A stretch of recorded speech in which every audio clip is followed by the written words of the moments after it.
So what you just seen is a lady very frustrated, very angry, have a lot of resentment towards her superior. And this lady worked in the Jamaica Constabulary Force. And the Jamaican Constabulary Force, I don't think have been doing a good job, because they normally protect their own at all cost. So I'm very surprised to see this video of this officer arguing with her superior, or very angry, just talking out, venting. I don't know if she was arguing with her superior. I didn't hear anybody else in the background. She was the only one talking, so I'm going to say she was venting. She was the only one venting in this scenario, and it's actually on video on Facebook, and I've seen it like 5 million times since last night. And honestly, this happens way too often. Way too often, and it's never talked about. You never hear about it unless you're directly connected to somebody that's in the JCF. And they'll tell you stories, and they'll tell you all of this that happens behind the scenes. And this lady starts off the video by saying she's going to the commissioner office, so you know it has to be very, very bad for her to go to the commissioner office. Because normally police officers in Jamaica, they take up for their one another. They stick up for their one another no matter what.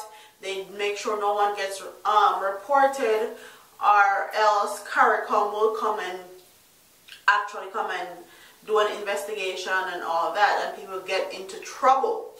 So they're very good at sticking together, and they're very good at hiding stuff, and they take up for one another. So this was very shocking to me to see on Facebook. With that being said, a lot of the time officers, and I beat, I'm not even gonna hold my mouth and talk, I literally beat police officers with my commentary videos, because I know all too well, first-hand experience, what they are capable of and how corrupt they are, and the lengths they will go through to kill innocent people. So I know firsthand what I'm talking about. This is not about hearsay. This is not about when we hear upon news or when we see on newspaper. This is first-hand experience that I've had with police officers directly in Jamaica. And I have family members that are police officers. And a lot of the times these police officers go into the JCF with nothing but good, great, big, like enormous, like I can't even explain, intentions for Jamaica and Jamaican people. And they're actually there to protect and serve our community.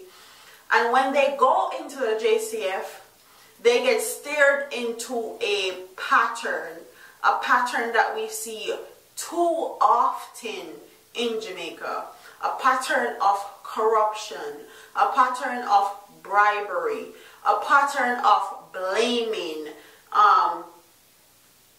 and they go in there with good positive energy. I'm going to change the world, I'm going to do this, I'm going to make this happen. And then when they get into the situation and their superiors are very corrupt and they have nowhere to go, nowhere to turn to, because it's like if you see something, you're not going to say anything about it, you're going to keep it to yourself. We're a family, this stays in the family, no matter what it is. And this goes from the lowest ranking person to the highest ranking person in the JCF.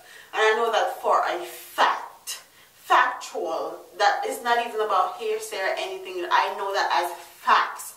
Like if a good police officers go into the JCF and actually try to do something that's positive, they nip it in the bud right away. Or if they're higher ups or they're people that are higher than them doesn't like what they're doing or think it's going to be compromising the JCF, they nip it in the bud. So if you have corruption from the highest level down to the lowest level, What do you expect the little man to do? What do you expect a little 18 or 19-year-old boy or girl just left high school? Okay, I'm going to go into JCF. I can have a steady income. I can help my family, and I also can protect and serve my community. I can help the people that I grew up with and I was born and raised around.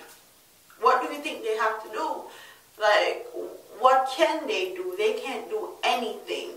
And for this lady to be so angry to her supervisor and actually taking it a step further to go to the commissioner office, you know that there's something deeper that's happening behind the scenes that she still hasn't said, because she probably knows she's being videoed. And it's very disheartening to see, because anybody that has ever had a job or had a supervisor that doesn't have your best interest at heart, you know how hard it is for you to go into your job. Whether it's in the JCF, whether it's working for a Chinese, whether it's working in a grocery store, whether it's working in a gas station, you know how hard it is when you have somebody directly on your back every single day, watching over your shoulder, telling lies on you, trying to get you in trouble. No one likes it. And I hope she actually goes to the commissioner office and actually reports anything that is bothering her or anything that they're doing to her that is not in codes of Jamaica's JCF ethics, because this should never even hit the internet. But this has a bigger picture, a bigger point to it, that these superiors are the one that keep perpetuating this negativity and this corruption and all this foolishness that happened in our Jamaican constabulary force. Because if they're not in it or actually giving the go-ahead for it, it can't happen. So no little man can do no briberies. No little man can say, alright, that boy I have gun, we'll go over there, we'll get the gun, we'll kill him, we'll put one gun on him, and all these things. If the higher ups don't say like, yes, go ahead, do that, they can't do it, or else they'll get in trouble. But the government have this thing now where police officers are not getting held responsible for the things that they do. They want to sweep it underneath the rug. They want to blame gunmen. They want to blame communities. They want to blame artists. They want to blame dancehall artists like Cartel and even Idonia. They banned Idonia song, yeah, because they say it's perpetuating violence. Really? Really?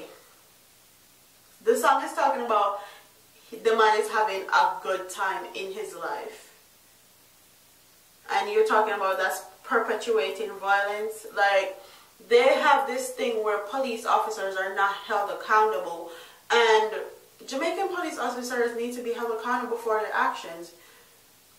Yes, they have a position of authority, but they also have rules and regulations that they need to follow. And I hope this lady definitely go report everything that's going on in that station that she felt she's being wronged for. With that being said, I know that there's a lot of good officers, and people will say that one bad apple spoil the whole bunch and all that, but if you're a good person and you go into JCF, there's only so much you can do, and I know that for a fact. You go in there with all the best intentions at heart, and they take you in under their wings, and they corrupt your mind and corrupt the system. So, comment in the comment section. Tell me what you guys think about this video. Tell me what you guys think happened behind the scenes, why this video hit the internet. And also tell me what you guys think about the Jamaica Constabulary Force and their supervisors, because I feel like they're very shady. So, don't forget to like, comment, share, and subscribe to your girl here on YouTube. I'm out of here, man. Deuces.